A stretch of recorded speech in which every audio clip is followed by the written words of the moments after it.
Hello tout le monde, nous c'est Pauline et Brice, on est actuellement à Kanchanaburi en Thaïlande. On vous embarque avec nous, bienvenue dans ce nouveau récit d'aventure.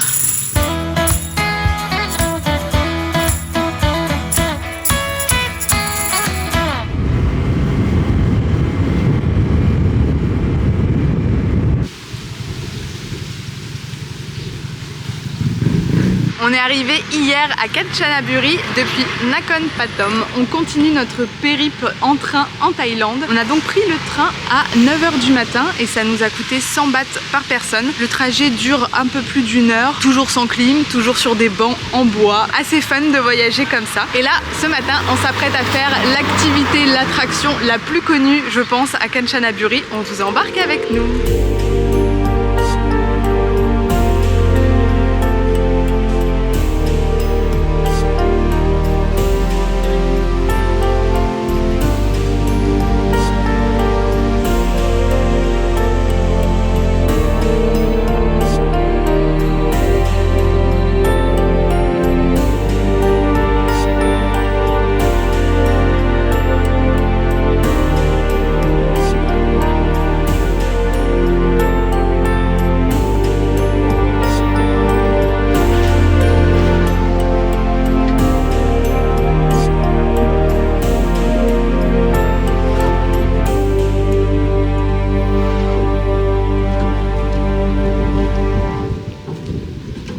On se situe donc sur le pont de la rivière Kwai. On vous expliquera juste après ce qui s'est passé historiquement ici. Mais juste, je voulais vous partager en première impression.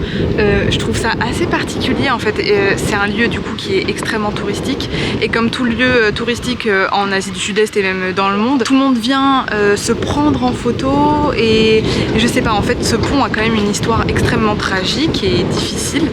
Et du coup, je sais pas. En fait, ça se transforme en attraction touristique premier degré alors que c'est plus un lieu commémoratif. Ouais, voilà. Et c'est le cas quand même dans beaucoup de trucs en Asie du Sud-Est comme ça. Ouais. Voilà, ça s'est vraiment transformé en spot photo aujourd'hui. Ouais. Oui, je suis plus grande que toi là. On va vous expliquer l'histoire ouais. incroyable. Là, on traverse le pont et on vous explique juste derrière.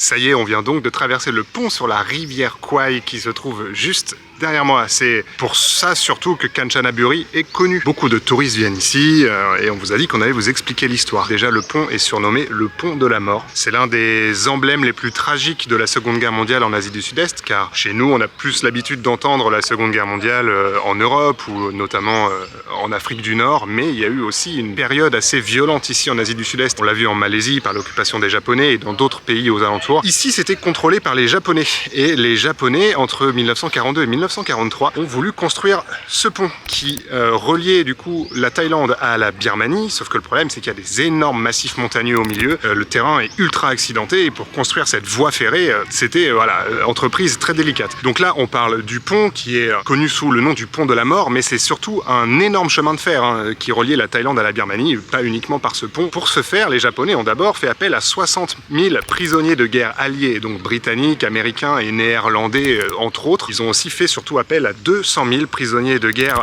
asiatiques qui ont été forcés de construire cette voie ferrée dans des conditions absolument abominables. Au total, sur la construction de cette voie ferrée, c'est plus de 100 000 travailleurs asiatiques qui sont morts et 16 000 prisonniers de guerre. Si vous vous rendez compte du nombre de personnes qui sont morts pour construire cette voie ferrée sous l'occupation japonaise. Ils sont surtout morts de malnutrition, de conditions extrêmes de travail, enfin bref, vous vous imaginez les pires atrocités pour pouvoir construire cette voie ferrée. Initialement, le pont a été construit en bois. Aujourd'hui, il est en métal. Le pont qu'on a traversé, c'est pas le pont d'origine. Il a été bombardé par les Alliés en 1945, donc il a été détruit. Le premier pont, celui en bois, il a été reconstruit plus tard en métal. À l'échelle internationale, le pont a été connu surtout par le roman de Pierre Boulle et de son adaptation cinématographique. cinématographie. Donc il y a eu un film sorti en 1957 sur l'histoire de ce pont. Du coup voilà, maintenant que Brice vous a un peu expliqué l'histoire de ce pont, pour en revenir à ce que j'expliquais tout à l'heure, c'est un peu particulier puisque du coup c'est un symbole tragique de ce qui s'est passé ici, c'est un lieu un peu commémoratif et du coup voilà, de voir autant de monde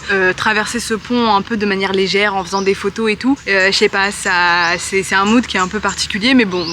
Grand spot photo géant, bon voilà, c'est pas le premier en Asie du Sud-Est qu'on voit comme ça. Donc voilà, de toute façon, on voulait le faire, c'est bien pour toujours le devoir de mémoire et pour se rapprocher un petit peu de l'histoire, donc nous... Et maintenant qu'on l'a fait, on va pouvoir aller se perdre. Les environs ont l'air super cool. Ouais, autour de Kanchanaburi, vous avez du coup la rivière Kwai, tous les bords de la rivière Kwai. Il y a un petit peu de relief autour et il y a l'air d'avoir pas mal de grands temples bouddhistes assez beaux.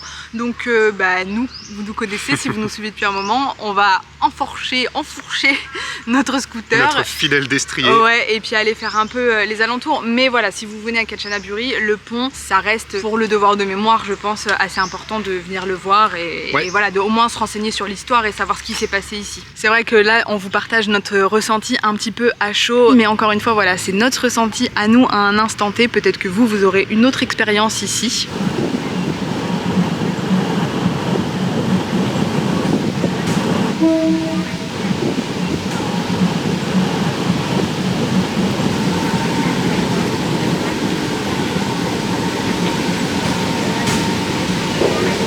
Petit changement de programme là, juste avant de reprendre le scoot, on va se boire un petit jus de fruits quand même, juste au bord de la rivière et du pont. De retour en Thaïlande les amis, il fait très chaud. On avait oublié, on a eu des énormes chaleurs au Cambodge, au Vietnam, etc.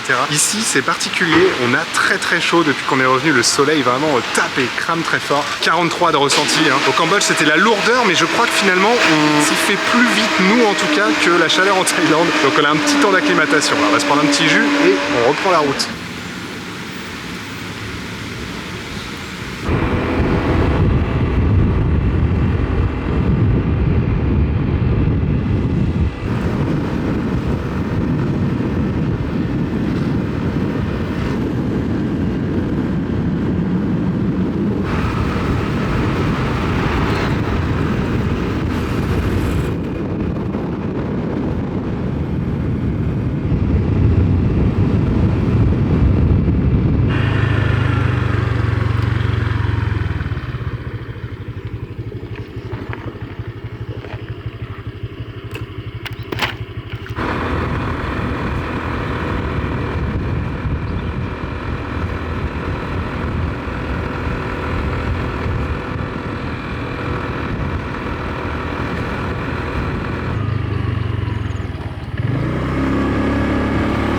On est bien arrivé au Wat Tham Siua, c'est un temple qu'on voulait vraiment visiter. La route était très sympathique en bord de la rivière, en scooter. On s'est arrêté manger dans la petite cantine juste devant, on vous a pas filmé, on a pris un petit fried rice, je pense qu'on l'a suffisamment filmé ce plat là. Le temple a l'air waouh, très grand, très beau, encore une fois, la Thaïlande vraiment c'est quelque chose avec les temples. Et c'était trop drôle, après notre repas, il y a deux jeunes filles qui sont venues nous dire bonjour. C'est la première fois que ça nous arrive, bon on a déjà rencontré Stéphane et Narette, d'ailleurs si vous repassez par là on vous fait un petit coucou.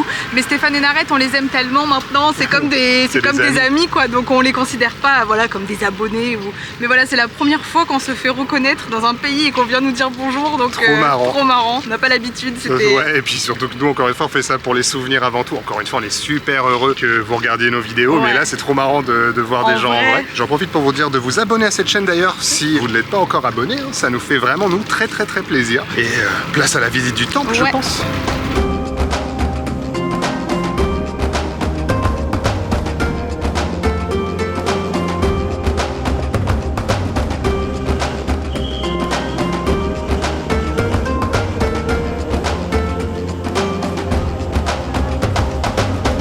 Ça vous paraît peut-être rien, il fait 43-44 degrés. Rendez-vous là-haut.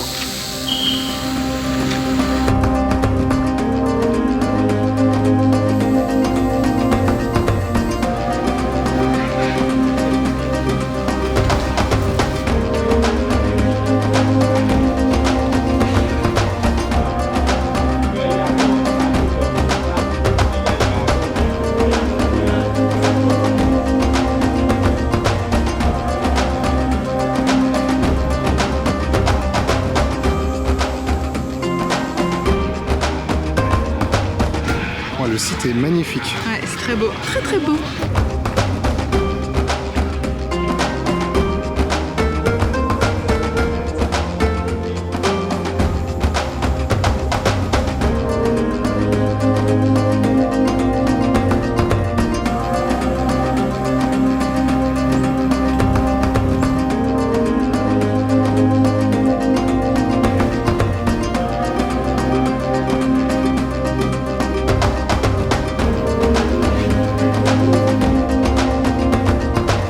Je sais pas si vous voyez bien, mais juste derrière le temple, au milieu des rizières et des montagnes, il y a cette maison avec une piscine et leur vue.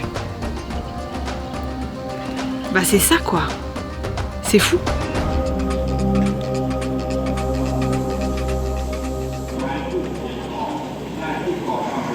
L'accès au temple est gratuit. En revanche, si vous venez en short ou en débardeur, vous pouvez payer 20 bahts, je crois, pour avoir un petit tissu en bas pour pouvoir accéder. Si vous ne voulez pas monter les marches, il y a un petit funiculaire. Comme on dit. Ouais, nous il est fermé là. Là, il était funiculaire. Un ascenseur.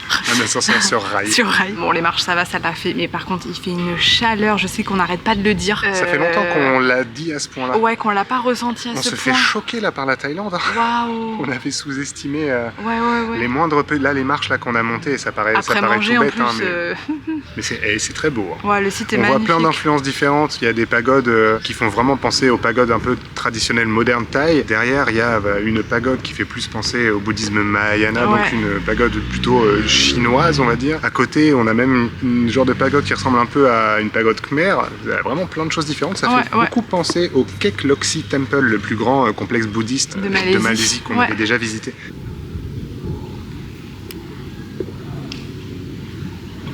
L'endroit le plus connu du complexe, c'est cet énorme Bouddha. Il est très grand et il est dans la posture de la prise de la terre à témoin. Bouddha, lorsqu'il était devant l'arbre de la Bodhi, donc en atteinte de l'illumination, il a été un peu perverti par Mara, le dieu de l'illusion et de la tentation, qui lui a envoyé dans sa tête plein de choses pour le dévier de sa quête vers l'illumination. Et à ce moment-là, Bouddha a pris cette posture où, tout en restant parfaitement aligné, il s'est mis à toucher la terre, ce qui a invoqué la déesse de la nature et de la terre, et qui l'a reconnecté vraiment avec toute la nature autour de lui. Et aujourd'hui, cette posture, c'est l'une des plus connues du Bouddha, car elle symbolise la grande persévérance qu'il a eue pour atteindre l'illumination. Elle symbolise l'engagement fort, elle symbolise vraiment toute cette détermination dans le bouddhisme pour atteindre ses objectifs. C'est pour ça qu'on voit énormément cette posture du Bouddha, toujours. Et je sais aussi qu'il y a beaucoup d'agriculteurs qui prient essentiellement devant Bouddha qui est à cette position, parce que du coup, comme il prend la terre à témoin, pour espérer avoir des bonnes récoltes, une bonne année dans leur récolte, etc., les agriculteurs prient essentiellement cette figure. C'est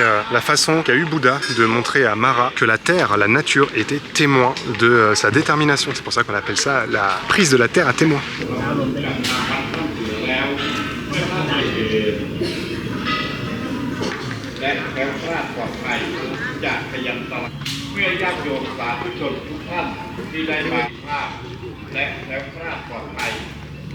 Non mais les amis, bien sûr qu'en fait il fait chaud. Je sais pas si vous voyez là. 36, ressenti 46. Bon, canicule, ça on a l'habitude. Mais ressenti 46 au Vietnam, on était dans la chambre en train de crever. Hein. En fait, on est redescendu, on boit un coup dans la petite gargote dans laquelle on a mangé. Mais les amis, on s'est dit, putain, on a vachement chaud quand même là, on n'est pas bien. On reprend notre scooter et on va aller se mettre au frais. 46 degrés quand même, la vache. Il fait bon?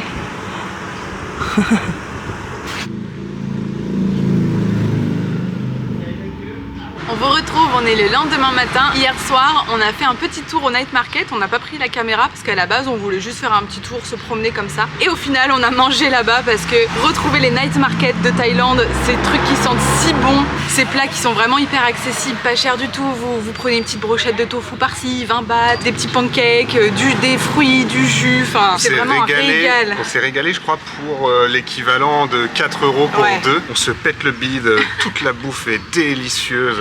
Non, c'est un régal. Et franchement, celui de Kanchanaburi est vachement sympa, très grand, beaucoup de choix de nourriture. Ouais, vous en avez plusieurs à Kanchanaburi. Il y en a un qui est très connu le samedi soir, mais hier on était dimanche donc on n'a pas fait celui-ci. On a fait le night market qui est juste en face de la gare et et honnêtement il est super sympa. Ouais, le programme aujourd'hui, on a loué un scooter évidemment et on va tenter de se perdre un petit peu. C'est moins simple de se perdre à proprement parler en Thaïlande qu'au Cambodge parce qu'il y a beaucoup plus d'infrastructures routières, de grosses nationales. Mais on va quand même essayer de rouler un petit peu. Il y a plein de temples cool, je sais pas si on va vraiment en faire aujourd'hui parce qu'on a déjà fait un nombre de temples en Thaïlande. Mais là, voilà, tranquillou, on se perd dans la province de Kanchanaburi.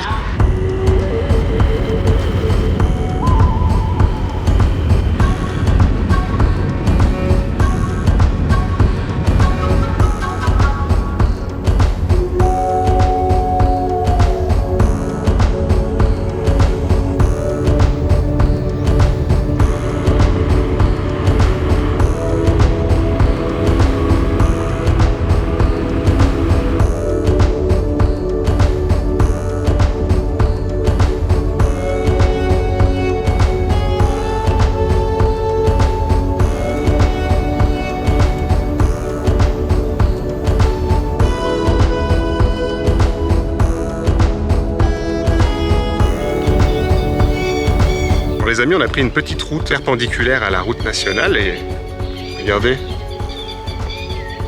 c'est beau, hein. On se croirait vraiment un peu au Vietnam. On n'avait pas eu nous ces paysages-là en Thaïlande. Peut-être que si vous avez l'habitude de visiter le pays, vous n'êtes pas trop étonné. Mais dans l'Isan, on n'avait pas retrouvé vraiment ce côté montagne, rizière comme ça. Ouais, là je trouve que dans toute la province autour de Kanchanaburi, il y a énormément de rizières. Ouais, il y a beaucoup de rizières. C'est beau, waouh! Le chemin là s'arrête tout de suite, mais on peut profiter d'un très joli point de vue. La province est vraiment très belle, hein. Beaucoup de montagnes, beaucoup de relief, trop bien.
Alors qu'on était quand même pas loin de s'endormir avec notre petite boisson tout à l'heure, on s'est remotivé pour reprendre la route et on est tombé un peu par hasard sur ce temple, le Wat Tham Phua. C'est un temple où il y a énormément de retraites spirituelles qui sont organisées et quand on arrive là, le parc est très très bien entretenu, hein. C'est vraiment un complexe très très grand, il n'y a vraiment pas grand monde, voire personne quasiment. Le temple est très atypique.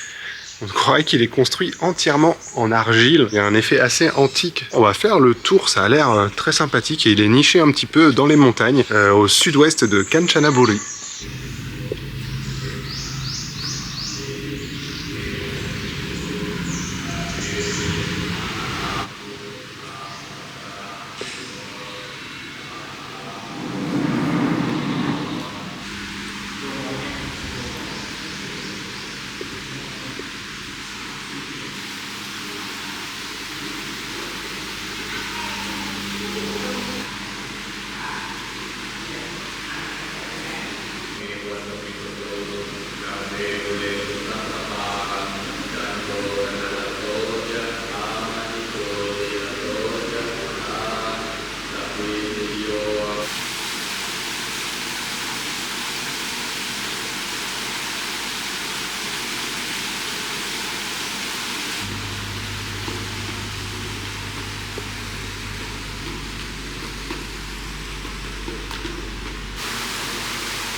Et bien voilà encore un sacré temple. On a pénétré dans une espèce de grand temple en argile qu'on vous a montré. En fait, c'est une énorme grotte. C'est fou. La Thaïlande et le bouddhisme, c'est incroyable. C'est fou. C'est la surenchère majestueuse tout le temps. C'est presque déroutant en fait de faire le tour des temples en Thaïlande.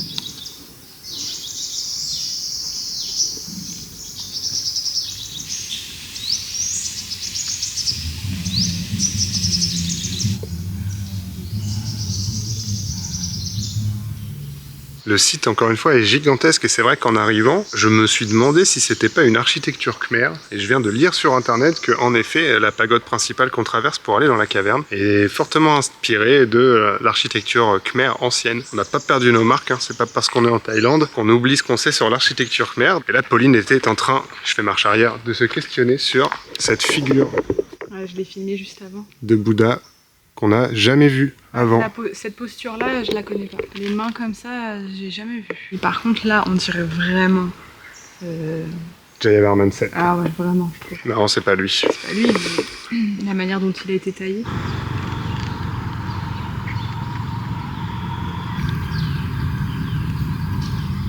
On est le lendemain, il est 6h du matin, quelque chose comme ça. Ça se voit, je pense. On a remangé au night market hier soir. Quel régal, vraiment. Et là, on est juste devant la gare de Kanchanaburi puisqu'on part pour notre prochaine destination. Encore une fois, au niveau des horaires des trains à trouver, bon bah on s'est débrouillé. On espère que c'est le bon itinéraire parce que là, on va devoir faire un changement dans une ville inconnue au bataillon, ouais. À pied, changer de gare au sein même de cette ville et aller choper notre deuxième train par la suite. Donc bon, si ça se passe bien, on vous racontera dans notre prochain récit d'aventure. Ouais, là c'est vrai qu'on n'a pas beaucoup de temps en plus entre les deux trains je crois, donc on va voir. Là pour l'instant on a un peu la tête encore engourdie. On va clôturer cette vidéo ici. Kanchanaburi, c'était encore trop chouette, hein. La province vraiment. Très beau, ouais. Très beau. Je pense que ça peut même mériter d'y rester encore plus longtemps si vous aimez beaucoup rouler en scooter ou en moto, parce que la province, les montagnes autour, etc., la nature, waouh, ça a l'air vraiment super bien si on pousse encore un peu plus. Et vous avez vraiment beaucoup d'activités à faire, soit dans la ville, soit dans la province. Je vous mettrai en description le nom de tous les temples, toutes les activités qu'on n'a pas forcément fait et que vous pouvez faire ici. Bon bah, puis voilà, hein, on s'en va à notre prochaine destination, d'accord? Ouais, abonnez-vous, commentez, likez la vidéo. Le Instagram comme d'habitude. Bisous. Salut.